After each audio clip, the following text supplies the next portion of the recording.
नमस्कार,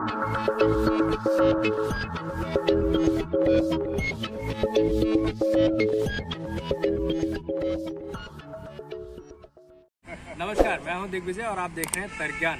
A for Apple आपने सुना है। ए फॉर एप्पल स्कूलों में बच्चों को पढ़ाया जाता है और ये कहावत है कि an apple a day keeps doctor away.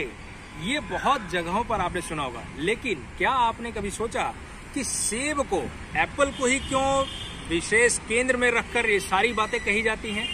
शायद इसके ऊपर हमने कभी विचार नहीं किया है। क्यों an apple a day keeps doctor away कहा जाता है? क्या आप कोई दूसरा फल खा के स्वास्थ्य अपना ठीक नहीं कर सकते और उससे डॉक्टर को दूर रखने में सफल नहीं हो सकते?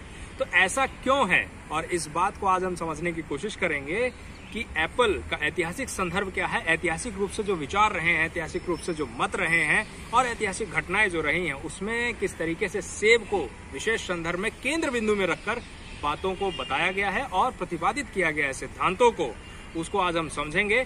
और मेरे साथ इस समय इस बात को आपको समझाने के लिए या बताने के लिए, रोचक ढंग से सरल भाषा में बताने के लिए, मेरे मित्र जो कि केंद्रीय विश्वविद्यालय गुजरात केंद्रीय विश्वविद्यालय में पीएचडी के शोधार्थी हैं, व्यास मुनि। इस बात को, वो मेरे मित्र का नाम है व्यास मुनि, तो उसमें वो आपको बताएंगे कि किस तरीके से ये चीजें ऐतिहासिक रूप से जुड़ी रही हैं। केवल ये कह देना पर्याप्त नहीं होगा कि सेब के गुणों के कारण कहा जाता है an apple a day keeps doctor away. चलते हैं व्यास मुनि के पास और वो आपको बताएंगे कि इसका ऐतिहासिक संदर्भ क्या रहा। नमस्कार एंड धन्यवाद मित्र दिग्विजय एंड कुंदन भैया, धन्यवाद। आप लोगों की वजह से मौका मिला दिल्ली दोबारा घूमने का, क्योंकि 6 या 7 महीने हो गए।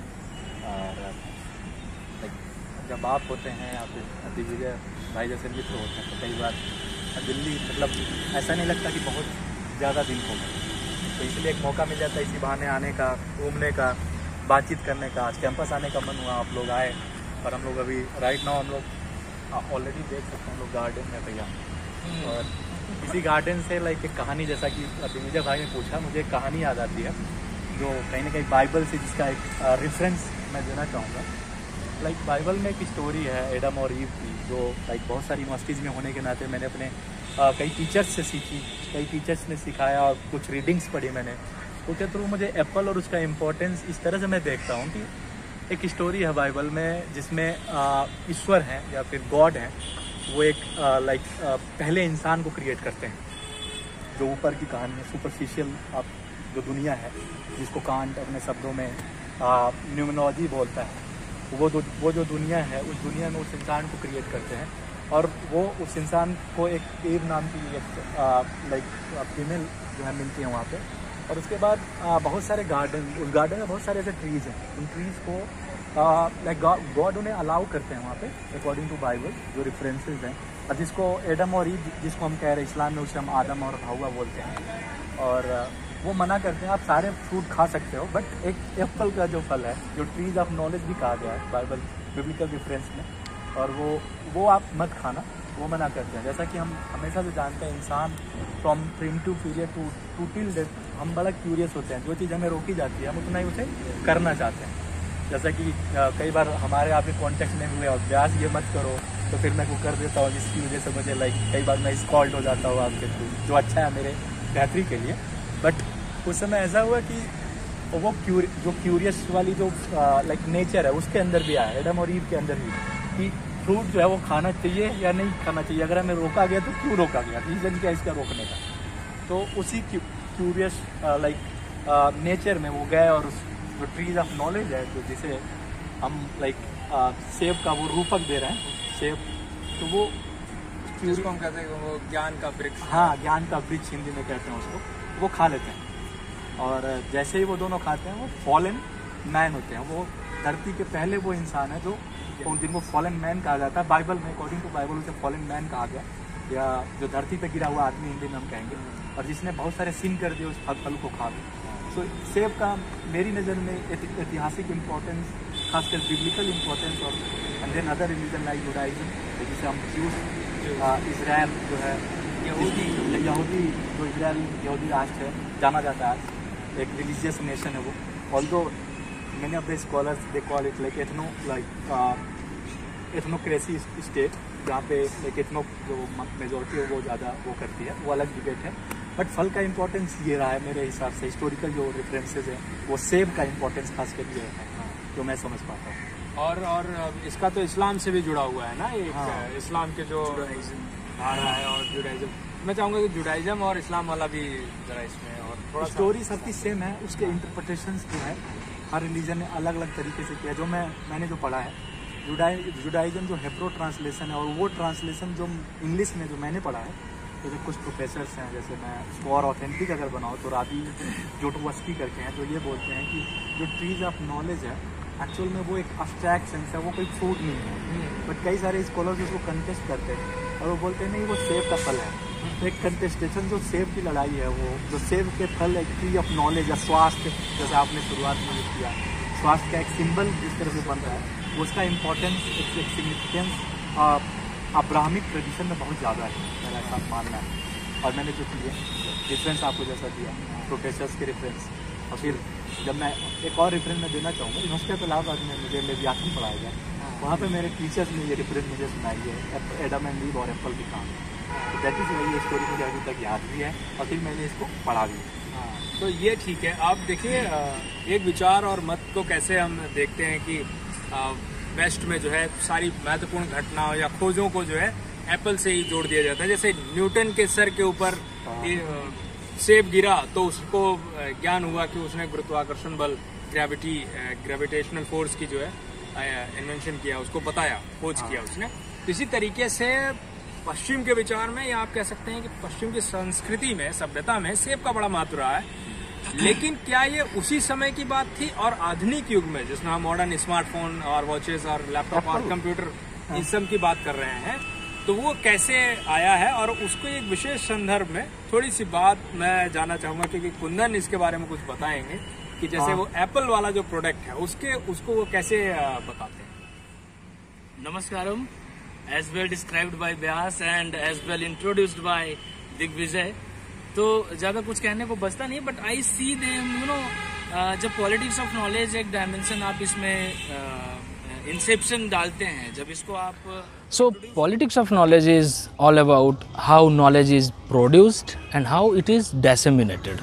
So how it is produced contains the elements of how it is produced, what is produced and why that is produced, and the same three elements are incorporated in how they are disseminated, why they are disseminated and what is disseminated. तो politics of knowledge यही है कि कोई particular विद्या या कोई particular ज्ञान किन संदर्भ में और किस हेतु, कारण हेतु लाया जाता है। सो एज दिग्विजय सेड कि ये एप्पल ही क्यों है जो चारों तरफ इन ऑल टॉक्स, जैसे थियोलॉजिकली इन्होंने बताया कि रिलीजियस किस तरीके से रिलीजियस सुपरस्टिशंस हो या मैथोलॉजी के स्टोरीज हो यूरोप में, अमेरिका में, टू टेल क्रिश्चियनिटी में जिसको आप अब्राहमिक ट्रेडिशंस कहते हैं, तो उसमें एप्पल के इर्द गिर्द सारी चीजें घूम रही हैं। So that's why it hit my mind कि यहाँ पे कोई पॉलिटिक्स ऑफ नॉलेज का एक हम क्या कोई भी डायमेंशन क्या इसमें इंट्रोड्यूस कर सकते हैं। Then it stroke my mind कि यस, हो सकता है कि क्योंकि लिवायदन का बाद ऑलरेडी व्यास ने इंट्रोड्यूस किया, तो लिवायदन जो है हॉब्स अब लिख रहा है, so he is emphatically using Newtonian physics, और न्यूटोनियन फिजिक्स की बातें करते हुए वो बहुत सारी चीजें उससे रिलेट करता है। सो क्या ऐसा है कि वो एप्पल जिसकी डिस्क्रिप्शन या जिसकी सुपरस्टिशियस एक रेलिवेंस रही इस ट्रेडिशन में, अब्राहमिक ट्रेडिशन में, वो क्या फिर इन्होंने न्यूटन के थ्रू हमें पुट कर दिया, इन्वेस्ट कर दिया हमारे जनरेशन को, क्योंकि 17th सेंचुरी की ये सारी बात है। 1671 में वो लिवायदन लिख रहा है, 17th सेंचुरी में ही वो आपके सर आइजक न्यूटन आ रहे हैं। सो सिविल वॉर सब कुछ, और if said in social science particularly in our humanities, so an author is writing in his or her own era or phase of time, right, context. तो मुझे ये लगता है कि वहाँ पे न्यूटन के थ्रू फिर उन्होंने इस चीज को ज्यादा तक परवेड करा दिया कि ये लॉन्ग लास्टिंग हो जाए। फिर न्यूटन को जब लोग याद करेंगे तो एप्पल को याद करेंगे, ग्रेविटेशन, क्योंकि gravitation is equally applicable on each and every fruit, object, things और मटेरियल्स। कुछ भी गिर सकता था, प्लम गिर सकता था, मैंगो गिर सकता था। हम लोग मैंगो अच्छा ग्रो कर लेते हैं तो शायद हमारा नाम नहीं है। हमारा तो राष्ट्रीय फल भी है। एंड देन अगेन मुझे लगता है कि वहाँ की क्लाइमेट अलाउ नहीं करती। Exactly and it's you know as Digvijay is pointing out, China is the biggest और हाईएस्ट प्रोड्यूसर ऑफ एप्पल्स। क्या चाइना में किसी के सर पे नहीं गिरा? नहीं गिरा होगा। और भी नहीं गिरा। ये एक डोमिनेंस जिसको आप कहते हैं, शुरू में डोमिनेंस जो रहती है और ज्यादा दिन तक रह जाती है उसको हिजेमनी का रूप ले लेती है। ये हेजेमोनियस हो गया। ये चीजें आते आते लोगों के दिमाग जहन में यही आ गया कि वो एप्पल ही है जो एडम बात कर रहा है, वो एप्पल ही है जो न्यूटन से बात हो रही है। And now as he introduced, वो एप्पल ही है जो हम लोग आजकल एवरी भाई नोट प्रो लिया क्या, 13 लिया क्या, 12 है क्या, all generation talking about in this context Apple है क्या। And if you don't own an Apple you don't own anything. It's like you know, so ये कैपिटलिस्ट एजेंडा भी है। मोर लाइक यू, आप समझिए कि कैसे उन्होंने रिलीजन के थ्रू, थियोलॉजिकली, फिर उन्होंने साइंस के through, so it is you know politics of science you में से। और क्या है फिलोसफी साइंस के पीछे, कि वो चाहते हैं कि वो बिल्कुल अनडिफिटेड हो जाएं, इनफॉलिबल हो जाएं। जबकि फॉलन उन्होंने एप्पल खाने वाले को कह दिया, लेकिन वो इनफॉलिबल बनाना चाहते हैं इस पूरे अपने हिजेमोनी कॉन्सेप्ट को। उसके बाद स्टीव जॉब्स जो 2007 के बाद एप्पल के प्रोडक्ट्स खास करके आपके मोबाइल फोन्स जब आना शुरू हो गए, फर्स्ट जनरेशन इन 2007, तो अब उसने इस चीज को और अमर कर दिया। You know it is like कि अब ये तो it has attend it's paradise और हेवन इन दैट सेंस। तो अब ये बिल्कुल जितने साल तक ये बात रहेगी, and the youngsters they have the utmost responsibility to either debunk this concept of theory, to come up with something new. क्योंकि एप्पल हमारा कश्मीर का भी बहुत फेमस है, हिमाचल का भी, हिमाचल में कोटगढ़ है जहाँ सबसे ज्यादा एप्पल होता भी है इंडिया में। So this all theories being put just to you know keep themselves alive और keep themselves immortal or undefeated in the realm of the whole politics, whether it is philosophical, whether it is theological, religious, और whether it is, क्योंकि spirituality पे वो कोई बात नहीं कर पाते, so I cannot term कि spiritual वो हो सकते हैं।